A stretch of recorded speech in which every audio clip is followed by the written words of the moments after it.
Magandang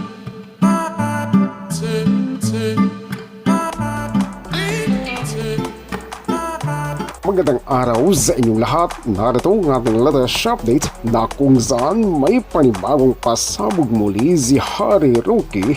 Narito ang isa sa latest, ang isa sa nakakagulat muli at bistado na ang ilan sa mga plano ng Kongreso. Narito ang isa sa latest, panood po natin. Ako si Colander TV. Budget pa. Grace po, anong ginawa mo?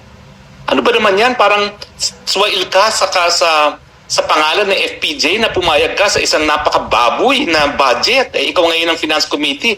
Kaya nga kami nagkakaroon ng Senado para malimitahan yung greed ng mga kongresista kasi alam naman natin mga kongresista pera-pera lang yan eh. Kaya mga senador nandiyan dahil mas malawak yung kanilang paningin. Ang akala natin magiging check and balance ng Kamara. Yun, tignan nyo ha, itong buwisit na akap na yan o tinutulan ng mga senador, anong ginawa? Binigyan sila ng 5 billion, nanahimik na. Diba? Nanahimik na.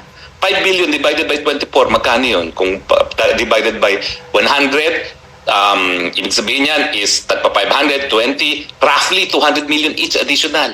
Ganon din po yung kalahati bubulsa. Diba? Kakahiya. Ako mataas talaga ang respeto ko kay Chis Escudero. Bakit? High school pa lang, kasama ko na yan sa UP. Kasama ko na yan ang delinquenting naninigarilyo sa bus stop. Ngayon, hindi na ako naninigarilyo ha. Since 1996 po, 1995, tumigil na ako manigarilyo. At talaga namang, ito, aaminin ko po talaga, pagdating sa pag-alaga sa supporters, wala kang marireklamo kay Chis Escudero. Pero nakakahiya, Chis, let's call a spade, na bakit ka pumayag sa ganitong budget? O ngayon, lahat tayo nandidiri sa budget nito, lahat na tayo, alam natin na mga magnanakaw, ang mga mambabatas natin.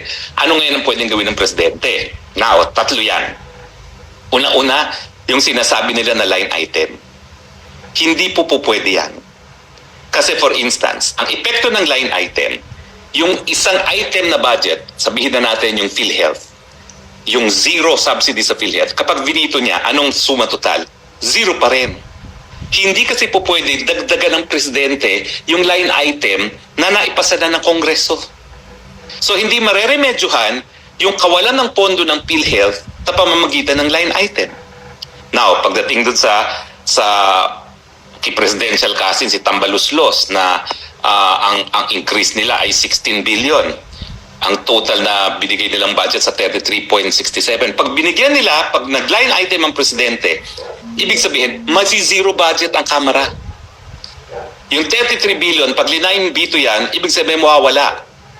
Hindi gagana ang Kongreso. Sa tingin nyo, papayag si Tambaluslos at ang mga kongresista na mawala ng budget ang Kamara? Hindi. Miski lahat ang halata